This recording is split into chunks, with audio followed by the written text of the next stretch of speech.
Hello बच्चों, the question says prove that focal length of a spherical mirror is equal to half of the radius of its curvature. Question में कहा गया है कि prove कीजिए कि जो focal length of a spherical mirror is equal to the half of the radius of curvature. तो इस क्वेश्चन के लिए हमारा की कॉन्सेप्ट यूज हो रहा है, that is spherical mirror. Spherical mirror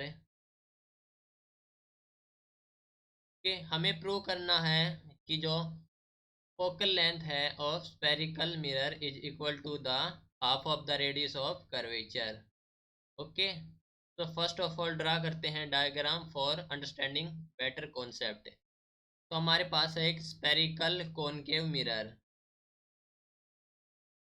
that is the spherical concave mirror, and this is the principal axis.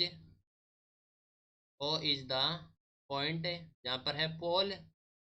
Now जो ऑब्जेक्ट है वो प्लेस कर रखी है इनफाइनाइट डिस्टेंस पर से, तो parallel rays come from object जो कि होगी प्रिंसिपल एक्सिस के parallel, that is the ray parallel to the principal axis.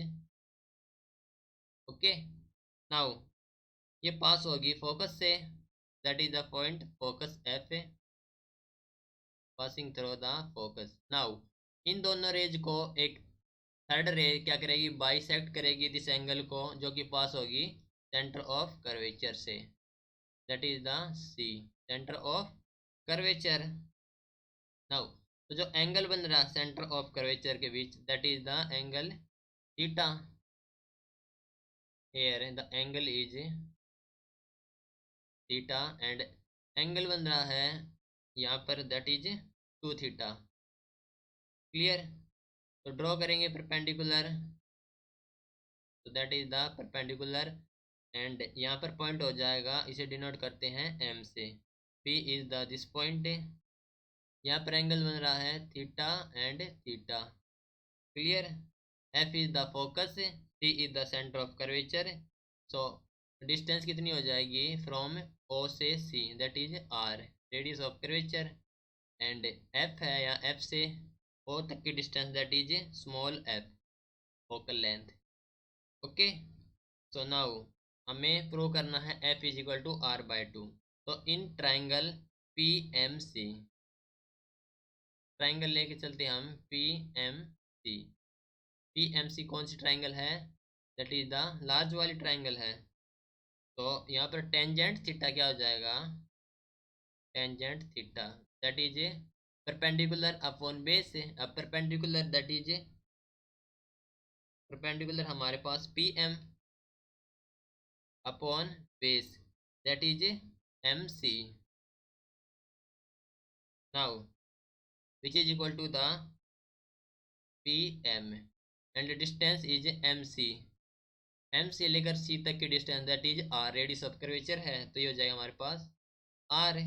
Now M C है, that is nearly equal to the O C which is equal to the R. ठीक है, इसीलिए हमने use किया है आर। नाउ सेकेंड ट्राइंगल लेते हैं, second वाली दैट इज स्मॉल वाली। तो in triangle P M F, P M F, तो इस ट्राइंगल में जो टेंजेंट हो जाएगा, टेंजेंट एंगल है 2 theta which is equal to the P M upon base क्या हो जाएगा, that is F M, F M which is equal to the जो एफ एम है हमारे पास है nearly equal to the F O, जो कि नियरली इक्वल है हमारे पास स्मॉल एफ के, तो ये हो जाएगा P M upon F, that is tangent two theta. Right, तो यहाँ से हमने फाइंड आउट कर लिया tangent theta and tangent two theta. Now तो टेंजेंट टू थीटा हो गया हमारे पास है पी एम अपॉन एफ। तो हेयर जो हमारे पास एंगल है 2 थीटा, सीन से जो क्या होगा, अपर्चर हमारे पास इज स्मॉल, अपर्चर क्या होती है? That is diameter. तो ये हो गया हमारे पास से अपर्चर। तो हम कह सकते हैं कि aperture is small, is small. तो क्या होगा, जो टेंजेंट थीटा है is nearly equal to the theta and tangent two theta is nearly equal to the two theta. Okay, तो हेयर हमारे पास है tangent two theta and tangent theta. Okay, so देखो यहाँ से जो टू थीटा हो गया nearly equal to the theta, two theta is nearly equal to the tangent two theta and theta हो गया हमारे पास equal to the tangent theta. तो हम टेंजेंट थीटा के स्थान पर यूज करेंगे थीटा और टेंजेंट टू थीटा के स्थान पर यूज करेंगे ओनली टू थीटा, राइट। तो यहाँ पर थीटा कितना हो जाएगा, theta is equal to the P M upon R, P M upon R. मान लीजिए that is the equation first and two theta हो जाएगा equal to the P M upon F, P M upon F. This is the equation second. Now here theta हमारे पास है P M upon are, इसको माना हमने equation one and two theta हमारे पास है पी एम अपॉन एफ है, इसको माना हमने इक्वेशन टू। ओके, तो यहाँ से हमारे पास है थीटा आ जाएगा P M upon two F, that is equation three. Clear? तो from equation one and three, from equation one and three क्या हो जाएगा, पी एम अपॉन आर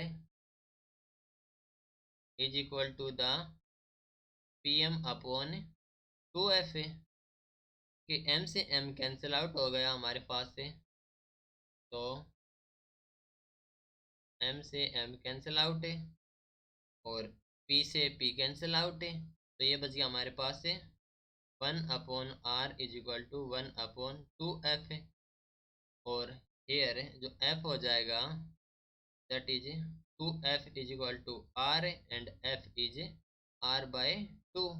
तो हम कह सकते हैं कि जो फोकल लेंथ है, focal length of spherical mirror is equal to half of radius of its curvature, radius of its curvature. Okay, hope you understood it well. Best of luck. Thank you.